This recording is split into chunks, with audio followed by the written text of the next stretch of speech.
Theresa May to address human rights defence for immigrants. Protester arrested after most dramatic race in history. Archbishop Rowan Williams delivers final Easter sermon. And Ashley and her dancing dog's Paw-Some edition.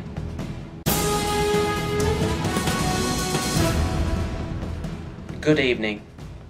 The Home Secretary has said that the right to a family life defence should only be available to asylum seekers in rare and exceptional cases.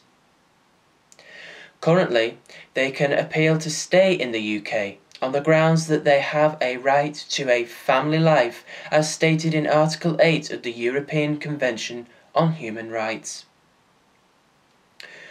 Some MPs claim the law is being exploited, particularly by immigrants who would lose their asylum because they have committed crimes. Mrs May told the Sunday Telegraph she wants to make sure the law was not used to allow people who have committed a crime, broken immigration rules, or cannot support themselves to stay in the UK. She said she believed the measure would be widely supported. Mrs May will attempt to prevent further abuses by directing judges rather than through new legislation. The Labour Shadow Home Secretary Yvette Cooper said that her proposal will not lead to the deportation of more foreign criminals because the majority of them do not remain here because of human rights. Mrs May also used the interview to insist that the government would find a way of introducing new laws that allowed it to monitor people online activity. Civil liberty groups condemned the controversial measures as a snooper's charter, and Deputy Prime Minister Nick Clegg indicated he would curb the plans. Today, the Liberal Democrat President Tim Farron told the BBC's Andrew Marr show that his party is prepared to kill two proposals. He said that he would look at the draft legislation when it is published, but that he was not prepared to support authorisation laws.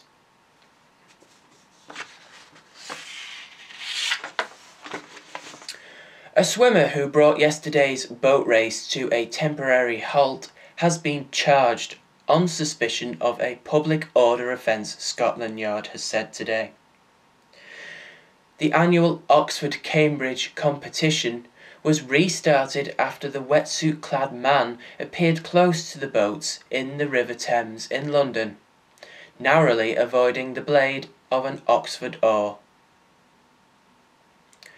Cambridge powered to victory, but celebrations were muted while Oxford rower Alexander Woods was taken to Charing Cross Hospital after collapsing in the boat.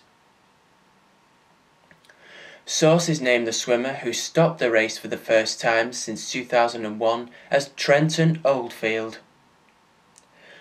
Police said he was released on bail late last night, charged with a Section 5 public order offence, namely behaviour likely to cause harassment, alarm or distress. He will appear at Feltham's Magistrates Court on Monday, April the 23rd. In a video shared by YouTube user Dave Melkman, Oldfield is seen being booed by crowds as police escorted him from the scene. Oldfield, who studied contemporary urbanism at the London School of Economics, is also joint coordinator of a not-for-profit organisation called This Is Not a Gateway, which creates platforms for critical projects and ideas related to cities. According to its website, he has worked for more than a decade in non-governmental organisations specialising in urban renewal, cultural and environmental programmes.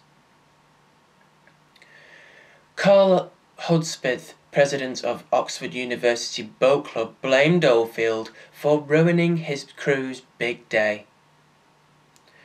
It was almost half an hour after the unprecedented disruption that the race was later restarted.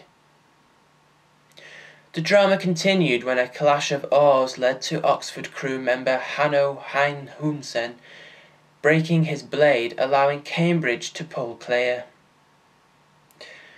The contest ended in a no presentation ceremony, and the boat race company labelled it possibly the most dramatic in boat race history.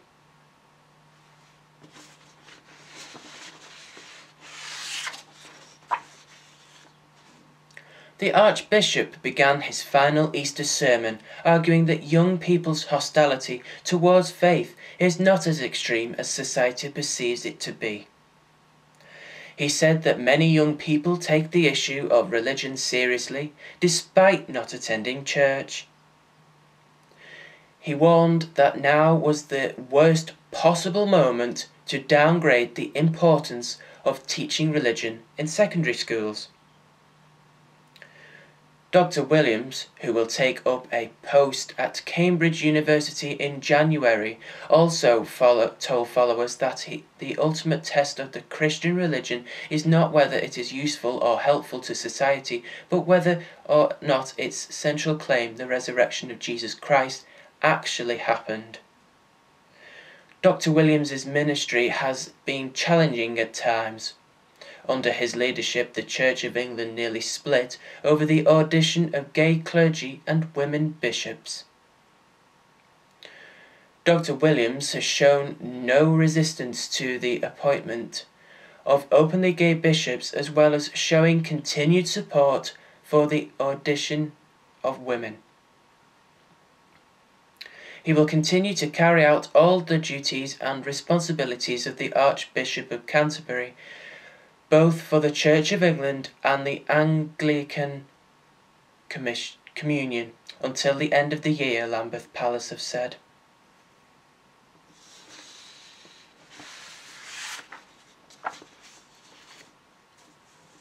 And finally, dressed in a leopard skin mini dress and dancing to the theme tune from the Flintstones, even Simon Cowell had to crack a smile at Ashley Butler's double act with dog Pudsey.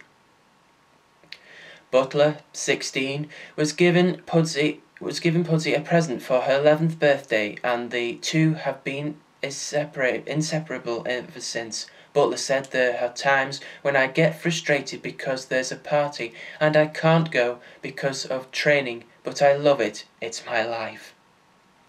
Cowell has been telling the other Britain's Got Talent judges for years that he is on the lookout for a dog act, he said.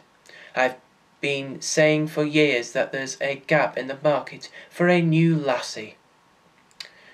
Cowell liked the act so much that he even suggested he would perform with Pudsey if the pair reached the finals of the competition.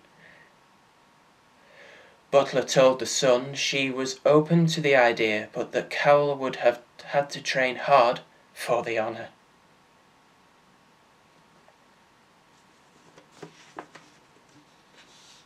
That's it. We're back at 10. Goodbye.